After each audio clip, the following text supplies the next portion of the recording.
Water's very important. All of our western communities are around rivers. I was one of those kids that grew up playing in the woods and creeks, always loved it. We are fortunate to live in a place where we do have access to safe, clean drinking water. We try to capture it in our reservoirs and rivers and streams. Because rivers are how you brought goods in, it's how you had water, how you could survive. If you look at it from just an engineering point of view or a flood control point of view, we have a job to do. We have to collect stormwater and we have to get it through the system and get it safely out of the city. Now we have people camping out on levees. It's hard to visualize the urbanization of these creeks and what's happening. It's always been a problem, but it's really been growing into something that is not really manageable at this point, that there's so many people living in our system. Not aware sometimes of the risk and that they're actually on critical infrastructure. But we're really looking at it from a water district point of view.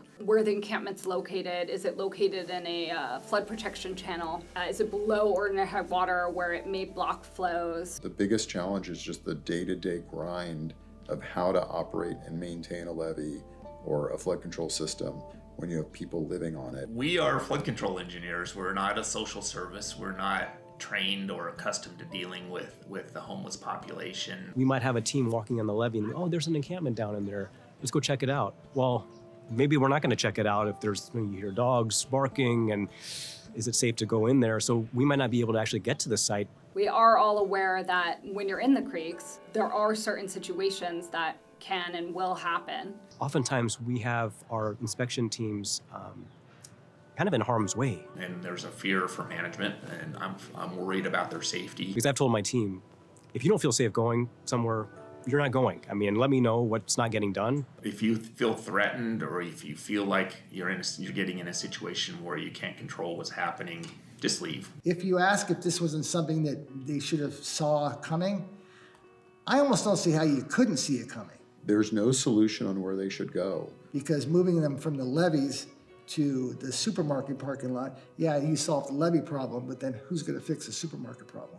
What many people are trying to do once they've become homeless is stay under the radar. Everybody is living where they can find a place to live. You'll see them going to the flood levees or other places that are a little bit out of the way. In some ways, areas where there are flood control facilities are the best for the homeless community. I know where I would go if I was homeless. It sure wouldn't be on a freeway overpass. It would be more somewhere like on the parkway or on the levee. They don't want to have interactions with law enforcement or other folks. They are worried about their own safety. But we're also putting vulnerable communities in areas where in almost no time at all, they can be in risk of losing their lives. If the levee fails, the first people that will be exposed to water and drowning are the people that were living on the levee. We try to make a real effort to get out and let them know if we see bad weather is approaching for their own safety as well as for the safety of the resources. When we do have storms, which result in high flow events. Channels move, the water moves 30 miles per hour. You can't outrun it. You can't swim in it once you get caught up in it. In the process, their belongings pollute the water, which creates problems for downstream diverters. They often bring their belongings in. Again, you can call it trash and debris, and for others, it's people's property. When a storm hits, that turns from belongings into debris. On an annual basis, we're removing 800 to 1,000 tons of encampment generated trash and debris from these creeks. So now we've got a flood issue. Now we got water trying to get out of the channel or trying to overtop a bridge. Meanwhile, maybe their structure that they've temporarily put up has cut into the levee. And then when the water comes, it further erodes the levee and risks people on the other side of the levee. Structures, houses, and businesses that are next to that channel can get flooded. So there's a domino effect from this, and it's not just limited to their health and safety, it ultimately is the entire community's health and safety. And so we may be heading for a true disaster where we finally have significant flows, and they are coming at a time that we have the largest population ever in these channels. There was a lot of concern about, having people from our Public Works Department go out and clean up these sites. Safety is first for us and our crews. So we thought, what if we tried something where we gave people a small gift card, where we went out and we gave them trash bags. And we said, hey guys, we need your help. you're gonna stay here, we need your camps under control. We don't want them growing. We don't want a lot of blight in our city. If you put your trash in these bags and we come back and your site is pretty clean, we'll give you a $20 gift card. If we go to a camp and they're perfectly clean and they have no trash for us to pick up, they also get a gift card because they're incentivized to keep their camps clean. Many folks that are out there want to live somewhere cleaner.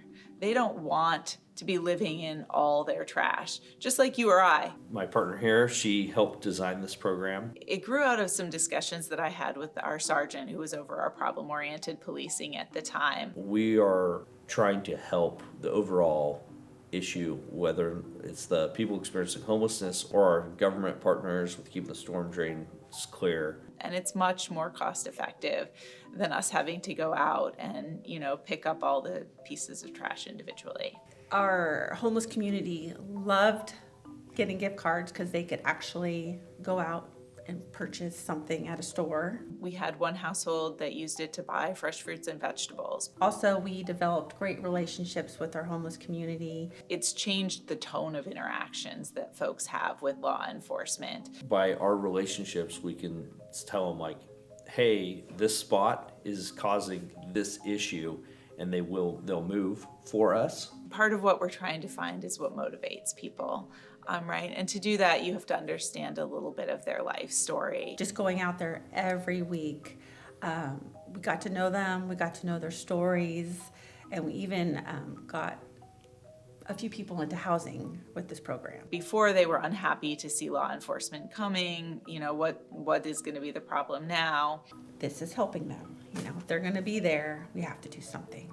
There are a number of things we're doing. I feel like they're mostly Band-Aids. We cleaned up 2 channels that really had bad homeless encampments in them. We got them all cleaned up, and then we hired security to come and patrol the channels. And initially, we were thinking as the flood control district, is that an eligible expense to pay for security? But the reality is we're saving money by paying for security, and we may be saving lives by paying for security. That has been pretty effective. One of the big problems we have is we clean an encampment up, and a day or 2 later, they just come right back in and set up again. So we do a lot of coordination when we do a cleanup. Work quite a bit with Metropolitan Police Department. They have developed what's called a HOT team, a homeless outreach team. One of the things we do in our outreach program is try to educate people, like, that this particular area is going to flood, and it can be really dangerous. It's not uncommon to find people, deceased in the flood channels after a big storm. They're trained to deal more with the issues that you would encounter. We work in conjunction with a couple of different agencies.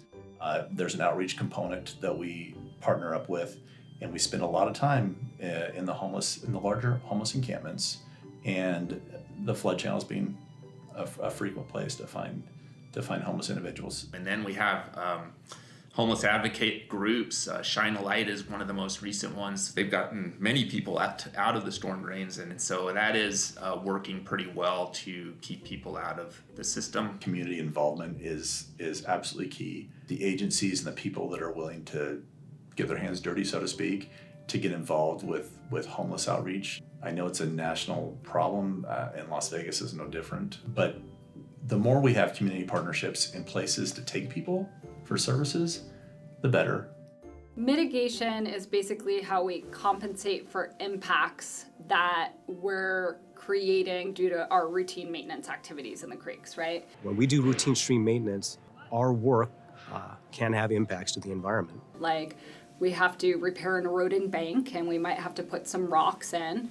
Or, in this new day and age, we're looking at new types of mitigation where we're repairing unhoused excavations to the creek banks. It's really something that can make a difference in these urban creeks. If we come back to this location and address some of the encampment issues, could that effort satisfy and provide mitigation for some of the other impacts we have throughout the county? They're impacted by the unhoused, and this is a form of mitigation that we can really use to restore. We're restoring the site to how it should have been as part of the as-built and design condition, and we're also helping to improve stream water quality. And we were able to convince all of the regulatory agencies that this bank rehabilitation was something that would be worthwhile. We know there's these other mitigation struggles we have, and so it's sort of like this thinking out of the box with folks within our agency of like, hey, maybe this is an approach. We don't even know if it's something that we're going to be successful at,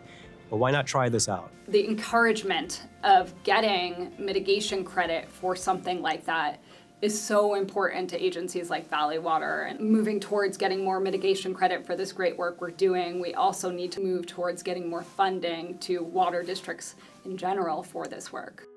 We need to be part of the solution here, not just say, hey, there needs to be a solution. We need at a local level to do our best to better communicate with the homeless. We need to find ways of helping the general public understand how important this is. Some folks might have the maybe false sense of security with levee systems in place. We're all interested in getting the federal agencies we deal with to be more aware of what's happening on the ground. Whether it's in urban streets or out on our floodplains, we need help. But again, when the problem is so large and so hard to solve, it's really, unfortunately at this time, a bit siloed. You know, we are all working towards the same end.